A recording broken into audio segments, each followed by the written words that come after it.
Good morning, everyone. I haven't actually seen that intro for a while, so it's rather nice. It's true. It's all true? All true. Good. Tudor dietary guides, 1525 and 1535. It's a really interesting period in dietary guides. Right, so, to Tom, who I don't need to do any more intro. I think the reason that we're here, my agency that I run with my brother, we do traditional branded content for a number of different businesses, including, recently we've been doing lots of product demos for everyone from startups to scale-ups to SAP.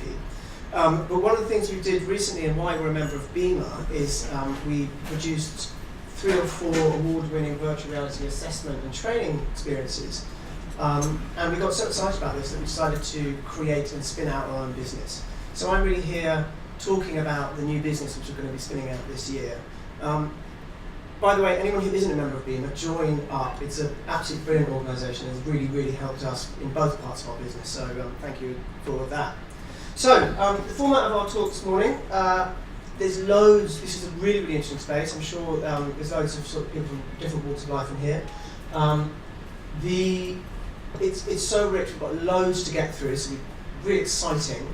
But also it's, in order to bring to life the terrifying pace of innovation, I'm going to cede control of the slides to my friend Will, who is going to give me 30 seconds of slide regardless of whether I finished or not, just to reinforce that terrifying nature of the pace of innovation.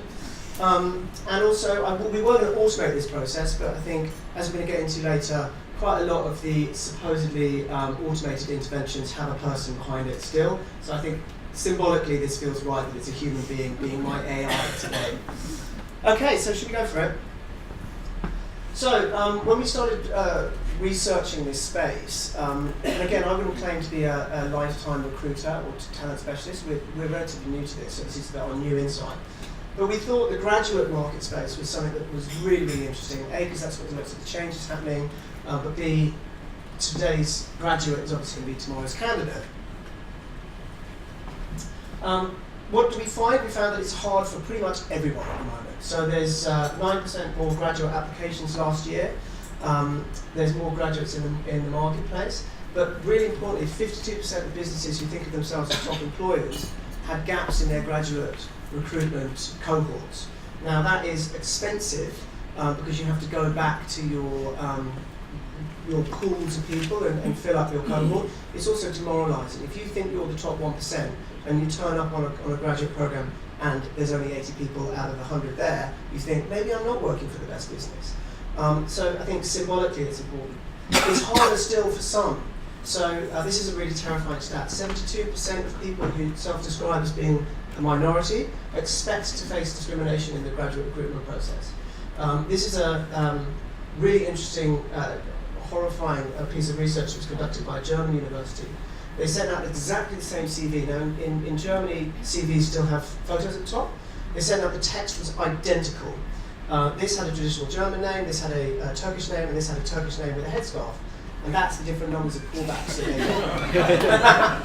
got. 4% to 18% is kind of a horrifying stat. The other thing that we found out is recruitment isn't fun. Now, this might sound a bit banal, but actually, our motto is that things should be fun and rewarding. And if something isn't fun, if it's stressful, you get poor performance, you get dropouts. And again, importantly for the previous slide, if something's stressful, certain groups respond better to stress than others. Because society's been telling certain groups it's going to be fine, and other groups, you're going to suffer.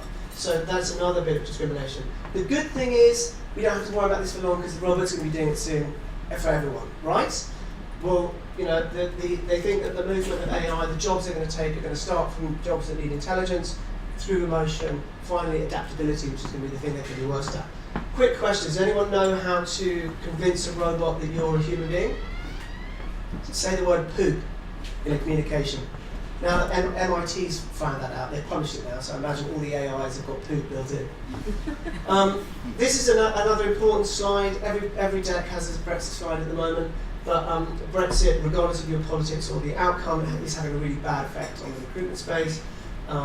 We went in global attractiveness, we went from 2nd to 5th overnight, and 86% of the young demographics that I'm mainly talking about now have expressed an interest to leave the country, taking their digital native skills with them. So we then looked at the candidates, and again we're broadly talking about Gen Z, millennials, and again, I understand these are massive sweeping generalizations, but they're supported by some of the data. This is a research from Deloitte. These groups are more scared than any other demographic about the changes that technology are bringing, which again was counterintuitive to me, because I thought maybe they're most comfortable with it. But actually, at the beginning of your career, all of the changes to come is very terrifying. So today's candidate, well, they expect technology. They expect technology to be ubiquitous, but they're very quick to call bullshit when it's used in the wrong context or it doesn't work. So don't conduct a tribunal on Snapchat, for instance. They want feedback, and they want feedback very quickly. And then this is a real problem with graduate processes, in that you can have, one of our clients have 15,000 applications for 100 roles. That's a lot of people who you're going to have to let down. And that's a lot of people who can then start tweeting about your brand. They are disillusioned with recruitment. So the processes themselves turn these demographics off. And 20% of millennials have been dropping out of recruitment processes, and that's including after being given a job offer. So you also have a group of people who are stressed about the future of work, but not engaging with our traditional methods of getting them into work. Now, this is the really fun stuff. There's been an increase in employee ghosting. We actually had an instance of this ourselves. So this is where someone will leave your employee, they won't tell you why, they won't notify you, they won't turn up one day. There's been a massive spike in this happening. And one of the ideas for this is that actually maybe people aren't so used to having difficult conversations. So the idea of sitting down with an employer and saying, this isn't what I expected, this isn't the role I was looking for, can we talk about it, is so terrifying that you don't do it, you just leave. The other thing, has anyone seen this image? I first saw this image at a BIMA event. It's a brilliant image. This is for me when I realised the paradigm shift that had changed. Have a think about what's going to be revealed on this side when the image flips over. But the other important thing that occurred to us is these people already have a job, and their job is their own social media feeds. And you need to think about helping them with this other part of the job wherever you can. So this is Hillary Clinton on the presidential trail. 5 years ago, everyone would have been pointing their handsets at her. Now, everyone is appearing in that picture with Hillary. It's a selfie with Hillary, and this is because all of these people have their own narratives to create on a daily basis. You've got one sweet grey-bearded guy here who doesn't even have a phone. He's just looking at her. Oh, that would be me. I'd be like, oh. The other thing about candidates is they have values, and they want their employer to share values. Now, there is a line which you can track, which is when there's a financial downturn, how values become slightly less important. But the general trend is for people wanting to align values with the employer. This was a survey that was conducted, I can't remember who, if anyone wants the stats, we can send them the references. This is 82% of people said that they were looking for a wellness program or an employee fulfillment program in a potential employer. Anyone know what the top one FTSE value is? Of the FTSE 100 who publish their values, this is the number one. Have a think about which one it is. Integrity. If anyone follows the business news, they'll see that's a difficult thing to defend. The important thing here is if over a third of FTSE 100 businesses claim that integrity is one of their values, how do you know that Barclays' integrity is different to Deloitte's integrity, which is different to L'Oreal's integrity?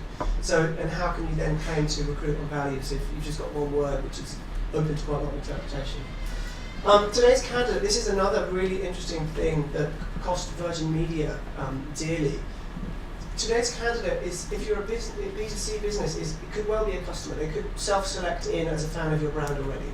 So Virgin Media, they had an imperfect graduate onboarding process that was costing them $5 million in lost custom from both the graduates and their families leaving. If you're B2B, you could be upsetting a future client. So what does a good process look like? Well, it's innovative and memorable. It's fun and rewarding, so it thinks about the time that this person is committing to you and thinks about a way of rewarding it, and that's not necessarily a job. It's values-based, it's unbiased, and it's responsive, so it gives feedback, and it gives feedback quickly. Now, The good news about this is there's a bunch of really exciting companies out there, and hopefully we'll be able to talk about some of them later, who are doing great things. So Erinn from Just 3 Things is here to talk about her business in a minute. Textio, I don't know if anyone knows about this, it's a wonderful tool that will parse your CVs for biased language. We actually use it when we're writing CVs. Other businesses think that the CV itself is an inherently biased tool, and they want to disrupt the CV.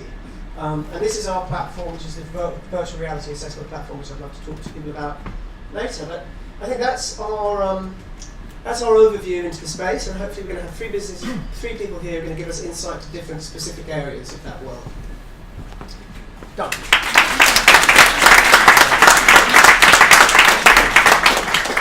Right, so first up we've got Léon Milns, who is a recruiter. He can introduce himself, but he's going to give the sort of candidate's eye view of this space. Yeah. Thanks, Tom. Morning, everyone. Thank you for getting out of bed early today to come listen to us all. Let's just check the... that's a dodgy photo. So my name's Léon Milns. I'm the co-founder of a business called Adam, and quite simply what we do is we connect businesses, dynamic, fast-growing businesses, with ambitious professionals who are looking for new opportunities that align with their motivations and values. So I want to kick off by saying, let's be honest, nowadays, business is really, really difficult. It can be really bloody tough. And how many of us here actually feel like sometimes it's a real, real battle? Dodging bullets over here, fighting fires over here, the challenges that we all face are endless. But what we can control, and what's important to remember, is we can control the people, or try and influence the people who want to be in the trenches with us, who really understand the challenges that we face, and who've got our backs. That's really important. And I want to find out, first and foremost, I want to see who's in the trenches with us here today. So, quick show of hands. First and foremost, can I have a show of hands for the golden oldie generation, like myself, the Gen X's, age 40 to 65, I think we are. Come on, let's not be shy. Thank you. Great. Next up, the millennial generation, who we're going to refer to as the future leaders. That's 21 to 39. How many are there of us? Of you, sorry. Great. And finally, Gen Zs. Any young whippersnappers, age 20 or below? No. Good, so that's quite a fair reflection actually of what the actual workplace looks like nowadays. Gen X's make up 60% of the workplace. Millennials, 35%, and Gen Z's 5%. However, that is all going to change. In 6 years, and I know that might seem quite a long time away, but by 2025, 75% of the workforce will be millennials. 75%. That is a huge shift, a seismic shift. And there's two ways that we can look at it. Business owners can either be fearful of this and have trepidation and think, I'm not going to be able to evolve with that. Or secondly, businesses can really embrace that and see it as a huge opportunity to really understand what the next generation of our leaders are looking for. And I'm going to refer to these millennials as the future leaders of our businesses, because that's what they are. Yeah, I've spent 13 years of my life building a business, and I'm going to hand over my legacy to the future leaders who are hopefully going to really drive that forward for me. So, what are the key battles when trying to attract these that we need to deal with? We need to first of all attract the future leaders. We then need to retain and engage these future leaders, and we need to adapt to the modern days of working. First and foremost, attracting these future leaders. It's widely known that there's a massive shortage of highly skilled digital people, and there's massive demand for them. So what are businesses doing to really differentiate what one business is doing from other businesses? Because I know so many businesses who purport to say that we do this, we do this, we do this, and the business next door does exactly the same thing. The best people in the industry have 3 or 4 offers on the table at any one given time. And to make matters even worse, to compound that, they'll also get counter offers from their current employers when they do go to leave, because their employers know how difficult it is to replace them. The next battle, you've managed to hire one of these great, elusive future leaders. There's a stat, 50% of these millennials expect to leave a role within 2 years. Well, let's just let that sink in. How long does it take for a business to invest in any individual to actually start getting some return out of them? 6, 9, 12 months? So imagine the amount of money that's going to be squandered by businesses by losing these people if we can't retain them. But there are businesses that are doing this. I'm going to share that with you later. And the modern days of working. Back in the day, permanent work was all the work that we could do, but nowadays the future leaders aren't wedded to that. There's temp work, there's contract work, there's freelance work, there's so many different ways that people can work. And this has got a massive increase of interest because they want to have the freedom and the flexibility, the work-life balance to do lots of cool, crazy, really interesting stuff. Immerse themselves in different working environments with cool people and the financial flexibility. This enables them to be the masters of their own destiny. So, what are they looking for? Yep, I had to include a slide with a cool office, but I'm afraid to say this is expected. This is no longer the norm. The table tennis table, the pool table, all this kind of good stuff isn't the norm. It's expected. So what are they looking for? They're looking for a business who's got a strong vision. How many of us, if we put our hands on our hearts, can sit down and really, when we reflect on it, go, I work for a business leader who's got a really strong, who can articulate a really strong vision. Let's just let that sink in. But the future leaders, they want to go into a business. They want to hear about where the business is now, where it's going in the next 3 or 5 years, and the impact that they as an individual are going to make on realising that journey. In addition to that, they want to work in a business that's got a really strong set of values. Values that really align and are close to their hearts. Now, I'm not saying they want to go into an office and they've got cliche words just emblazoned on walls willy-nilly. That doesn't wash it anymore. They want to go into a business where it's at the heart of the DNA and their colleagues have really brought these values to life. And finally, they want to join a business with a purpose. They don't want to roll out of bed in the morning. These future leaders want to leap out of bed knowing what they're doing has a meaningful purpose and will have a significant contribution to what they're doing. I'm sure most of you in the room have heard of a chap called Simon Sinek. If you haven't, I would suggest having a quick look at him on LinkedIn. He's got, not on LinkedIn, sorry, on YouTube. He's got some great videos that really talk about purpose. And there's another business I just want to share with you actually that I think embodies all these three points really well. Patagonia. Rochelle, I think you know Patagonia, don't you? The clothing brand. So on their website, they say they have their reason for being. At Patagonia, we appreciate that all life on Earth is under threat of extinction. We aim to use the resources we have, our business, our investments, our voice, and our imaginations to do something about it. And they're underpinned by 4 key values. Build the best product, cause no unnecessary harm, use business to protect nature, and not be bound by convention. I think that's really powerful. Next up, the next generation of our future leaders really thrive on continued learning and development. They want to feel like they're invested in, and there's a direct correlation between the amount that businesses invest into their future leaders and the length of retention and engagement that they have. So we do this really well. I'm very proud of how we do this at our business, Adam. Every individual that works for us has a 12-month personal development plan, and they're in charge of their development plan. They tell us how they want to develop, how they want to grow over the next 12 months. So we have regular feedback sessions with them, give them positive feedback, but also they want to know the negative feedback. They want to know where they haven't quite ticked the boxes, what they need to do to improve. And this works really well across an appraisal system with mentors and buddies that work well. Have a very quick read of that.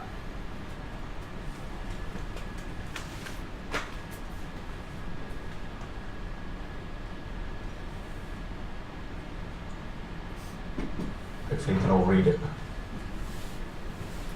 Seeing a few heads nodding there, a few smiles. I'm pretty sure we can all align with that when we roll out of bed in the morning. We dread having to get on the tube and wrestle our way through all the people and then having to deal with the pandemonium. This chap, Chris Hyland, BIMA members will probably know of him. He's used to be the CEO of a business called 4Ps that was acquired a couple of years ago. He's now set up a business called the Happiness Index, which is a purpose to help businesses engage with their staff and make their lives better. So what I wanted to share about this is that element of flexibility. How many of us now know people that go to work at 9 and come home at 5? Okay, a very small percentage, I'd say 1.5%, 2% of the room, but not many. The way of the world now is totally flexible, and businesses that are embracing this, that are trusting, empowering their staff to work whatever hours of the day they need, are getting so much more return and so many more positive outcomes from the work that they're doing. Let's be fair, the working from home scenario where we wake up in the morning and with the washing machine's dripping or the cat's not well, we need to be able to feel that we can call up our bosses and work from home, and tech has been a great enabler of this. And by showing this level of loyalty, it drives trust, it drives stickability, and businesses are becoming far more productive by having an engaged workforce. How many of you know the business called The Lab? Good, so hopefully you'll be aware of what I'm sharing here now. These guys, Johnny Twos and the gang, have been really, really brave and bold with their decision last year to reduce their working week from 5 days to 4 days. Now most business owners, when you say that, will probably shudder and think, oh my God, how are we going to do the work? That's going to be a complete loss of productivity. However, what they've done, they've enabled their employees to have an extra day of pursuing their personal passions and interests. The net result of that has been a resounding success. It's driven productivity, it's driven engagement amongst the team, and I can guarantee that over the coming weeks, years, etc., people will be queuing up wanting to work for this business.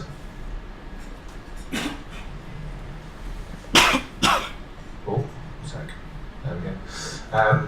And another point that's really important, that's been very topical in the press over the last 12 months, businesses that are really embracing dealing with mental stress and mental fitness for their employees are finding a real spike in productivity. Business owners nowadays really understand that they have a duty of care for their employees, and this is really helping and really driving that level of productivity, engagement, and stickability. People don't want to leave a business where they feel that they are cared about. So, what have we learned? We've learned that our future leaders really want to go on a journey. They want to go on a journey with like-minded people where there's a real purpose, where they feel like they're going to be really looked after and they're really going to enjoy the ride, the highs, the lows, etc. And to conclude, as an industry, I feel it's our responsibility to be very clear on what matters and what we care about, how we communicate this in a way that connects with future generations, and finally, and most importantly, really give a shit about the well-being of our future leaders. At the end of the day, they're our greatest asset. Thank you. Thank you, Léon. So now we've got Charlotte Marsden, who's the Talent Acquisition Partner at Cancer UK. She's also the hero of the day because she's the hero of flexible working, because she came and heard about this yesterday, so has had very little time to prepare. So, living it. Yeah. Thank you, Tom. Yes, so I'm only last minute standing. Apologies, everybody. But I was called yesterday by about 4 different people, Ollie included. We were just keen. You were so keen. Asking if I could say something along the lines of today's kind of breakfast meeting. So I've taken her email quite literally, and I'll be talking along those kind of 3 points of retaining talent, recruiting differently, and creating a unique culture. I also don't have any slides. Apologies, but I thought no slides better than useless slides. Thank you for that single round of applause. It's much appreciated. So I work at Cancer Research UK. I've been there about 9 months, so I'm saying early to Léon that I don't think I can still say I'm new, but I'm working with it anyway. One of the key things for us retaining talent, we have a lot of difficulty with that. We get some really great talent in, and talking about sort of purpose, we have that in spades. So we are really lucky in that we have a lot of kind of really driven people who really care about the cause and are there for a reason. But it does mean that we do struggle, especially in areas of sort of technology and corporate kind of areas, because we can't pay what a lot of people can pay. So the third sector in general has quite a high rate of turnover, quite a high rate of attrition, and we're slightly above that at the moment. And I think one of the things that we've started to do to kind of combat that is we really looked at those people that were leaving. So I think we had a bit of a misconception in terms of we thought people were leaving within the first year. So we did a huge kind of turnover project where we looked at everyone who left within the past 2 years to try and figure out what the kind of common threads were, who we were losing, why we were losing them. It was actually a really, really interesting project. It kind of turned up quite a lot of interesting facts. One of them was we weren't losing people in the first year. We were losing people pretty soon after that, but it was more around the 2-year mark, again, in line with the millennial side of things. We also discovered, which we kind of already knew, but we're actually bucking the current trend of having 60% kind of boomers. We are a very, very millennial business. We have about 60 to 65 people, 65% of people, across the UK are millennials. So we're already driving that, and it's positive. I promise. If anyone's worried about it, it's going really well. So that is something that we really did learn. I think one of the really interesting things is that turnover massively reduces if somebody has any kind of change of role. We even have 2 examples of somebody who took a role sort of more junior to them, and they still stayed for another 2 years. So essentially we found that tenure doubles, regardless of what kind of role somebody moves to within the organisation.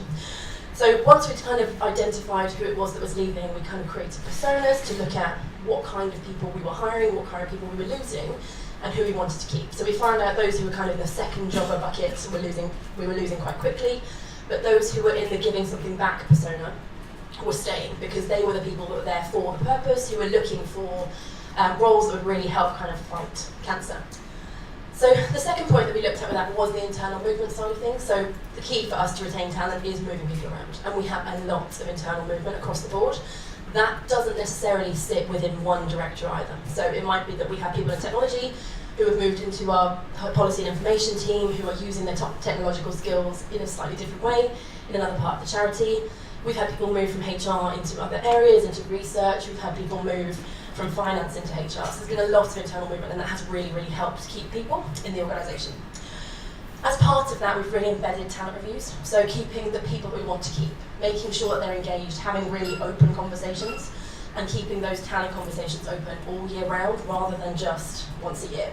So identifying somebody, even if they've just joined, and after 2 months they are absolutely smashing it, we are really kind of keeping an eye on them from the very beginning and kind of creating plans for them. Not just personal development plans, but also opening them up to other areas of the organisation and really kind of hammering home that they don't have to stay in one directorate, they can move a bit wider than that. We've also built some specialist academies, so we have a really kind of strong core L&D offerings. We have sort of standard core skills sessions. We also have transition programs, as I'm sure a few people do, so things like Aspire, which is our sort of juniorish kind of 2 to 3 years from senior management level program. And again, if we have people on those programs, they are much, much more likely to stay with us even past the completion of that program. So the other thing around the kind of internal talent and development that we do is we're building specialist academies, which we are linking into apprenticeships. So we also, as a charity, we're not exempt from the apprenticeship levy, so we still pay that.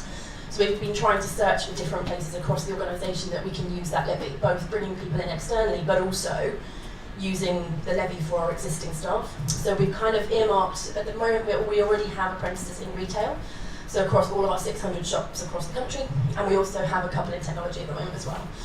So we're looking at how we start to use that for internal staff. I think there's a bit of a struggle at the moment to try and get people to understand what that could mean, so we're looking at how we start to communicate that out further.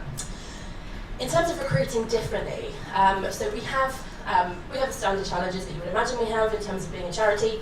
So we can't spend much money. Textio, as though it is an amazing tool, you're right, but it's extortionately expensive. That we just can't afford to do it. We have had a charity discount from them, and still, it's huge. And it's very annoying because that's the one thing that everyone knows about when we're talking about diversity and inclusion. Oh, have you heard of Textio? Yes, we do. Yes, we are aware of it. Promise you. Yeah. So, other than Textio, because it's driving me mad, love it, it's a great tool, can't use it. I think we've all tried the free accounts, we've all kind of gone in and done the free accounts, too many times really. So we're really kind of trying to revamp our recruitment process at the moment, and threading equality, diversity and inclusion throughout the whole process. And we're at the beginning of that, and a lot of this we're at the beginning, but it's things like with our internships, we've only recently started paying our interns, which may shock all of you, but we were the first charity to do that in the UK, and we're still the only charity to pay our interns for the time that they're with us.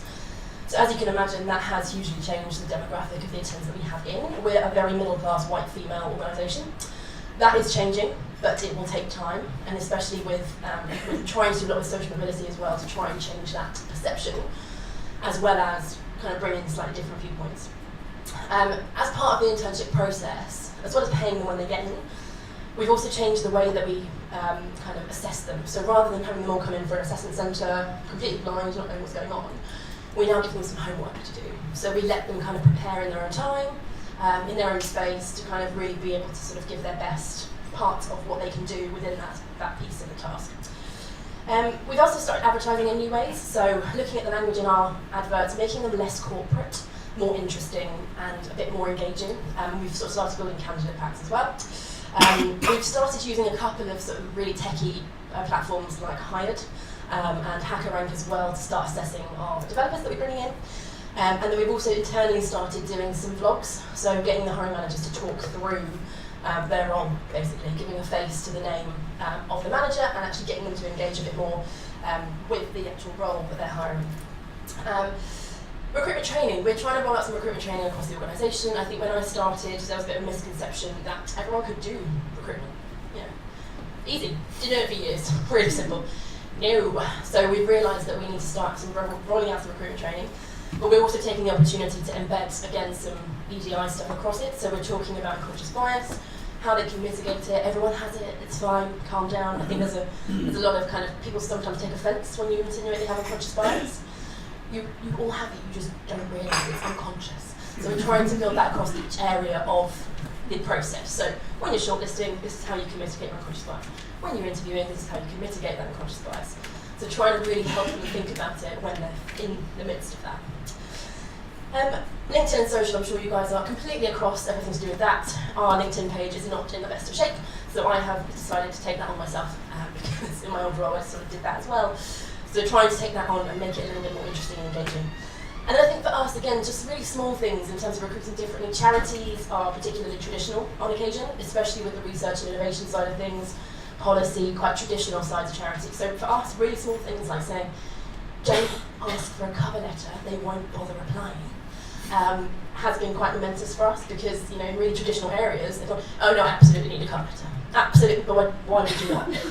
People won't apply. They can't be bothered to apply. So let's not take that out. Let's take that out. And the other thing is closing dates. They love a closing date. Absolutely love a closing date. They don't understand that we might need to keep it open a bit longer. They might need to. That person might not be around to apply. So trying to wean people off closing dates has been a massive thing for us, as small as it might sound. So creating a unique culture is a really, really hard one. And I think it's all down to deciding what is unique about your culture, which might sound obvious, but I'm kind of trying to figure out what we have done. But for us, it's around being a charity, but also being run like a big corporate. So we are one of the biggest charities in the UK, if not the biggest, I think, ish. But we're also run like a corporate. We have huge finance teams, we have huge technology teams, we have huge other areas, and they have processes that they have to go through. As much as people, even in those more traditional areas, might hate it, we're massive. We have to be run like a big corporation in order to actually make it kind of take effect and do things properly. So that's kind of what we're coming from. And we are a corporate, but also we run a lot faster than you might imagine that charities run. I came from media into charity, and everyone sort of said to me, oh, that must be a different pace. I was like, yep, but the other way to what you might be thinking. It is the quickest environment I've ever worked in, ever. So I think that has to be built in across the project that we're running at the moment, around EVP and employer brand. So again, we're just kicking that project off now, so we're looking at how we kind of embed those messages throughout that side of things. I think the other thing that we're trying to fight at the moment, and will be in that employer brand, is we're not just research. So I think our brand is quite lab-based. It's quite a little cold, perhaps, but because of that, we're losing things to Macmillan, for example. But we have that side of things as well. We have nurses, we have people who care for those people who have cancer in communities, and we just don't quite touch that enough. So we need to make people aware that we're not just scientists and lab coats. We have that caring side as well, and we want to bring that out with the comms that we run. In terms of more kind of specifically within technology and the kind of digital space that we run, we have a really big tech team, it's about 310 people across the board. That's quite a bit bigger than people imagine. And it's a really flexible working environment. We have design principles we run to, so be autonomous, but also let people know what you're doing. It's a really kind of innovative and iterative environment. So people will be on design sprints, they'll be on a project from beginning to end if that's what they want, or they'll be on a bit of a project, duck in, duck out if that's what they want. So it's really about deciding what that person is looking for and what they want to learn and what they want to do, and actually running with it. And I think in terms of designing that culture, we have individual areas working alongside the employer brand project, looking at, we know that's coming, but we want to do something now. So there are kind of lots of directors having those individual conversations at the moment to go, we need to define our culture now, otherwise people are going to start to define it for us. So that's the other thing that we're working on, trying to help those areas that want to do something in advance, kind of encouraging them to do that, but also kind of going, this is coming, we promise, so let's just work in one kind of group to sort of help move those things forward. So I think that's everything I'm going to say. Hopefully that was a little helpful, but apologies for the lack of slides. Thank you. Thank you very much, Charlotte. That was fascinating. I've got to work at Creative Research UK now, I think. So lastly, we've got Erinn Collier. She's ex-Uber for Business and Salesforce. She's the co-founder of a business called Just Three Things, which hopefully is going to be linking together lots of stuff that we talked about around purpose. Thanks so much. Grab my clicker. So yes, I am relatively new to a business called Just Three Things as a co-founder with my fantastic business partner, a woman called Kim Atherton. So we've been around just over a year, so I imagine probably none of you have heard of us yet. We'll do some work on that in the coming year. But basically, we're a business designed to help implement some of the changes that the others have spoken about. So as Léon was saying, if you are a fantastic business that's values-driven like Patagonia, and you know that you need to empower each of your individual employees to understand the context with which they're working inside this values-driven organization. So how am I contributing to not doing harm to the planet, for example? We build tools for alignment at scale is what we call it, which hopefully will make some sense as I move through this. And then on the flip side, as Charlotte was just saying, if you're also building a more agile business, so one that is breaking down hierarchical silos and encouraging people to work cross-functionally and on a project basis and kind of acquire more experiences and skills, how do you actually help organize for that sort of infrastructure and probably transform some more traditional ways of working into these experimental and innovative ways? So we build software to help you manage that. My background, as Tom says, is in technology, but my co-founder is in organizational psychology and people operations. So it's been a really interesting journey for us so far. But to take a step back, some of the things that we were looking to address when we sat down and launched the business of Just Three Things is it kind of can be broken down into these two silos. So we know that at a macro level, businesses the world over, although this is a US statistic, so we might be slightly more sluggish here in Europe, despite exponential advances in technology, business productivity growth is actually at its lowest rate since the 1970s. So there's a whole host of reasons why that statistic is true, but to oversimplify it in a nice PowerPoint sort of way, the particular reason that we're focused on this statistic is that we know that businesses are now feeling the crunch kind of a decade into digital transformation and the digital era of why are we not seeing the exponential growth in productivity, in revenues, in profit, etc., that was promised to us from all these fantastic technologies, many of which I went into businesses and sold for the past 10 or 15 years, which to be honest was a real frustration point for me, and one of the reasons that I was interested in joining Kim and building Just Three Things. And one of the main problems is that businesses simply are not set up to embed and organize themselves around these technologies that are being built by these fantastic companies in the Valley and here in Europe as well.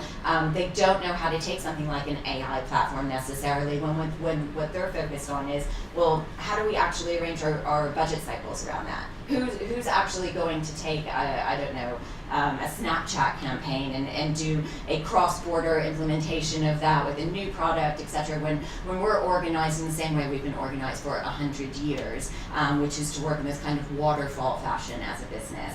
So very practical organizational theory reasons for why some of this productivity promise has not been realized. Then on the flip side, a lot of the macro issues we've been talking about already today. So another statistic about average tenure in a job, just from a slightly different angle.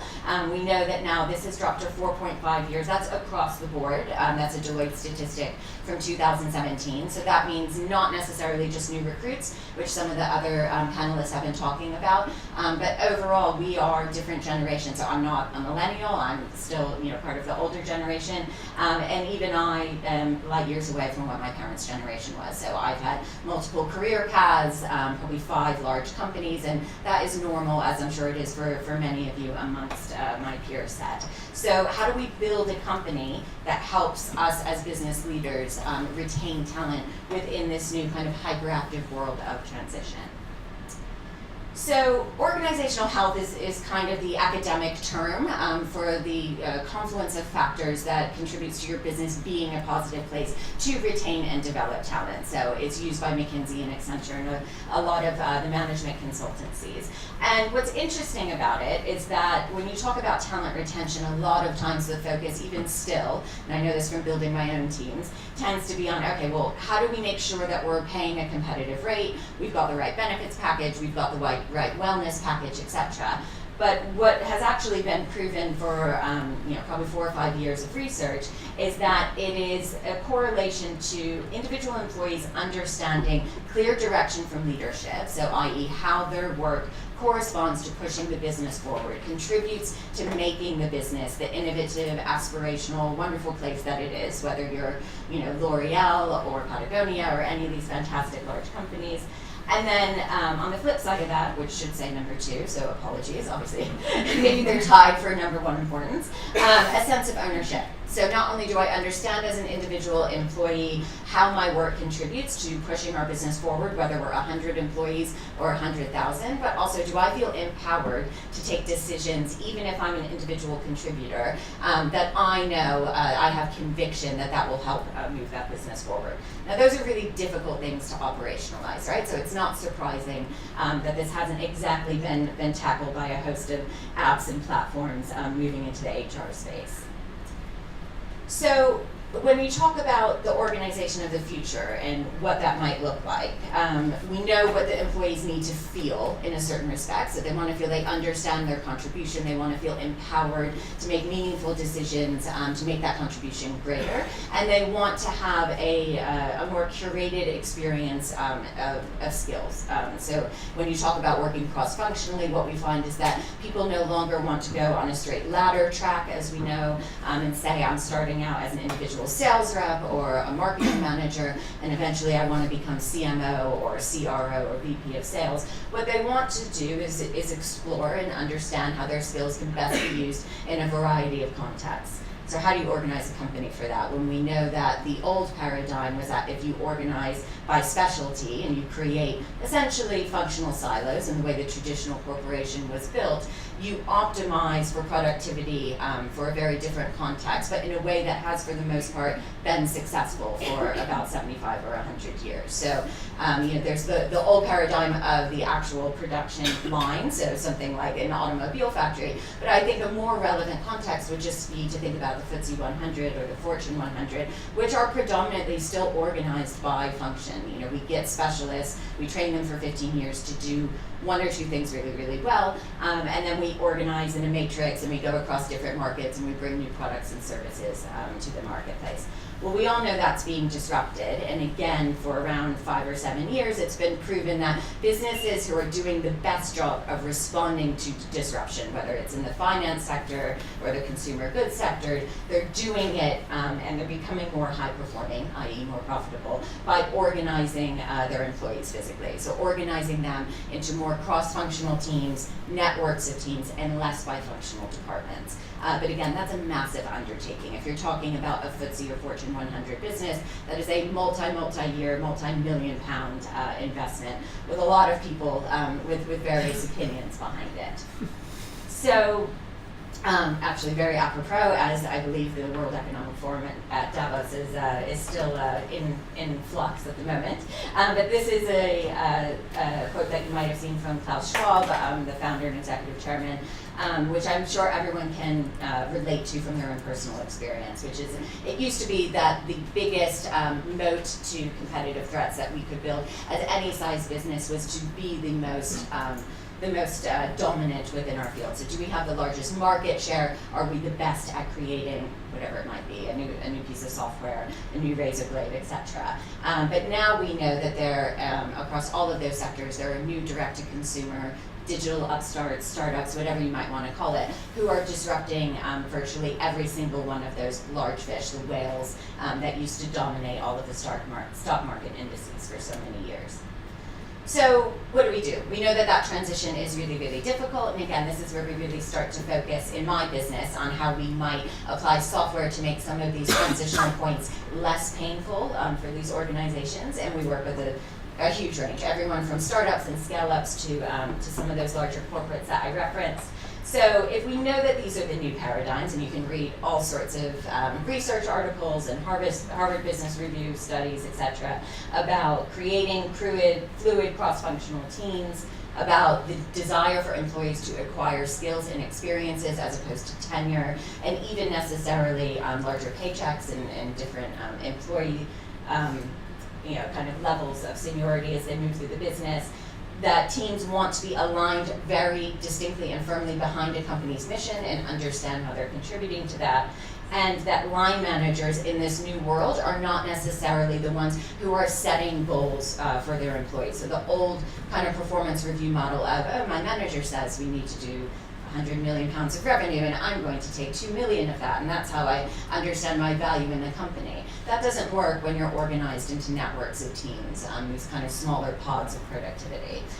So the new challenges that we're dealing with to become more tactical are things like, if I'm a manager in this new world, how do I understand my role? If my role isn't to control these 8 or 80 people who work for me, and they're all working across different functions, and they're feeling more fulfilled because they're working with marketing and they're working with development, etc., but I don't know anything about any of those departments, how do I know what my employees do? How do I help them build performance development plans inside my company? How do I help them understand if they want to stay at our business, if they want to move to a different part of the business, etc.?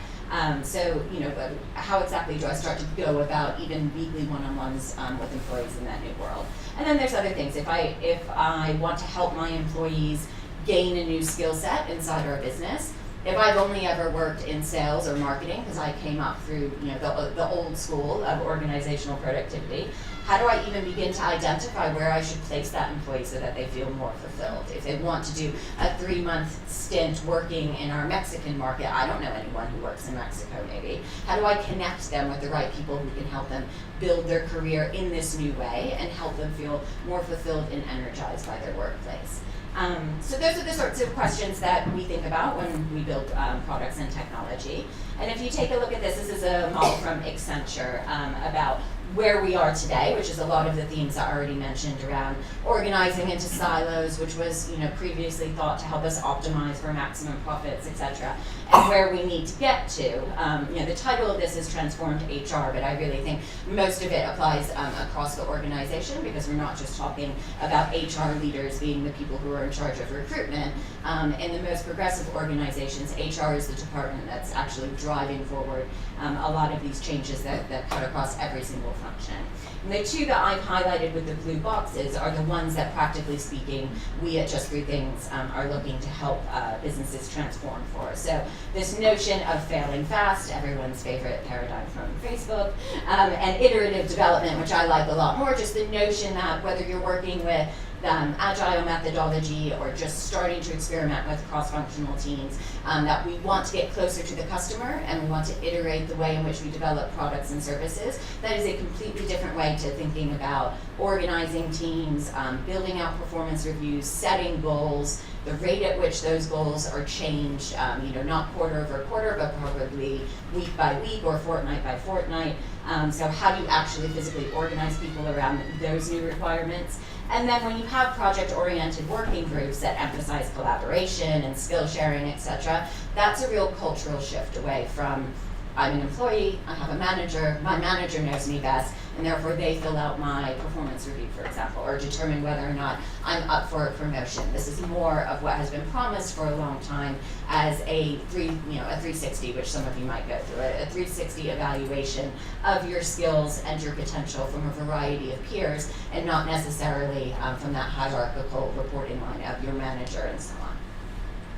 And so just quickly to think about the ways in which technology helps address this and hopefully bring it to life. So when we talk about cross-functional collaboration, most companies, if they visualize their organizational structure at all using software, they do it in an HR system, which is inherently static because it's representing the reporting lines, which can't change. So everybody has to have a manager. That manager can't change month over month, even if you are working cross-functionally. So how do you have a place inside the organization to understand how people are working cross-functionally, whether it's formally or informally? So we build technology around the visualization of those cross-functional teams, squads, tribes, whatever you might want to call them in your company. And then transparency. So some of you might have read, there's a lovely book called Radical Transparency. There's TED Talks about it. Everyone knows that they need to build transparency into their organization, but it's quite hard where you have most organizations who still focus 100% on a goal setting and performance review process, which is inherently closed. So maybe only my manager and my manager's manager might know what I've accomplished this year, and probably have no idea who I collaborated with or who I worked with to help bring those goals to fruition. So the notion that all of that information would be transparent across an organization and you could search for somebody and within a few seconds really understand what it is they do day in and day out, as opposed to just what their title is and who their manager is. And then empowerment. So back to that original point I made, if you really truly believe in empowering your individual employees to make decisions that are in the best interest of the company because they understand where the company needs to go, then obviously they need the correct data to be able to do that. You can't put them in a silo and say, please build the best algorithm for the search functionality of our new iPhone app, and that is the only thing you'll be working on. They need to understand how that's going to impact delivery times, customer acquisition costs, etc. And so that data needs to be brought to everybody inside the organization in a more transparent way, and frankly in a way that's easier to understand. So I don't think the problem inside organizations is a lack of tools and platforms. One of the things we find is that companies have far too many. So again, we try and focus on building technology that's simple and easy to understand for an employee from any department inside the company within a few minutes. So that's me, a little bit about my journey, and thank you very much. Hopefully that was